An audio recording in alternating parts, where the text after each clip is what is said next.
1990 के दशक में ये काफी करीब आ गए थे और इतना हुआ कि यहाँ के लोगों को नोबेल पुरस्कार तक मिला। देखिए, अगर किसी देश में आपसी संबंध स्थापित करना है, शांति स्थापित करना है, तो केवल पड़ोसी ही कर सकते हैं, क्योंकि पड़ोसी आप नहीं बदल सकते। अटल बिहारी वाजपेयी का कहना था, आप दोस्तों को बदल सकते हैं लेकिन अपने पड़ोसी को नहीं बदल सकते, इसलिए हमें पड़ोसी से अच्छा संबंध बना के रखना चाहिए। अब इजराइल जो है, इजराइल का यहाँ जो पड़ोसी है वो मिस्र है, इंग्लिश में इसे इजिप्ट कहते हैं, मिस्र। तो मिस्र जो था, मिस्र और इजराइल में युद्ध हुआ था। इस युद्ध में इजराइल ने मिस्र के कई भागों पर कब्जा कर लिया था, लेकिन दोनों में शांति स्थापित हुई। इजराइल ने कहा कि हम तुम्हें अब तुम्हारी जमीन लौटा देंगे, बदले में तुम इस बात को स्वीकार करो कि हम भी यहाँ पर एक देश हैं। तो इन दोनों ने स्वीकार किया और इन समय तक अनवर सादात ये वहां के मिस्र के उस समय शासक थे, मतलब इन्हीं के पास सत्ता थी, लेकिन इनको मरवा दिया गया।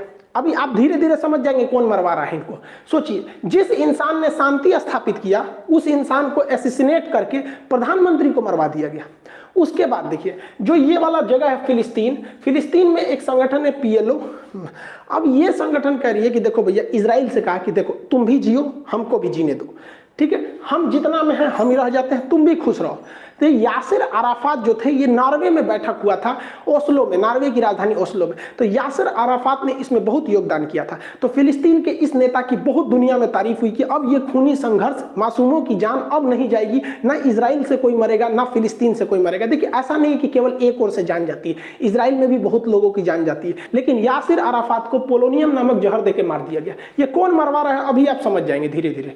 इसके बाद देखिए, इजराइल के एक प्रधानमंत्री थे जिनका नाम था जितिन रोबिन। इन्होंने बहुत महत्वपूर्ण भूमिका निभाई थी। इन्होंने कहा था कि देखिए, हम इजराइल वाले, हमें रहने के लिए जमीन मिला, हम बहुत खुश हैं, हम ये भी चाहते हैं कि फिलिस्तीन वाले भी खुशी खुशी रहें, तो हम दोनों आपस में समझौता कर लेते कि ये तुम्हारा एरिया, ये हमारा एरिया। उन्होंने एरिया को डिसाइड कर दिया। ये भी इतने बेहतरीन प्रधानमंत्री थे रोबिन, इनको भी मार दिया गया। सोचिए, इजराइल के प्रधानमंत्री जिसके ऊपर एक बम नहीं गिर पाता है, देश का नागरिक सुरक्षित है, उसके प्रधानमंत्री को मार दिया। ये तीनों लोगों को मरवा दिया गया। आप जान के ताज्जुब करेंगे, तीनों को शांति का नोबेल पुरस्कार मिला था।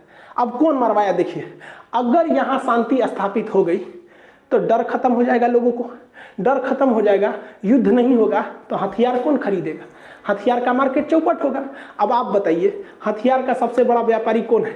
अब आपको तो समझ में ही आ गया होगा कि लड़ाई असल में पर्दे के सामने चल रही है, जिसे हम और आप देख रहे हैं, और लड़ाई कोई और लगा रहा है। अब होशियार है, समझ सकते हैं लोग।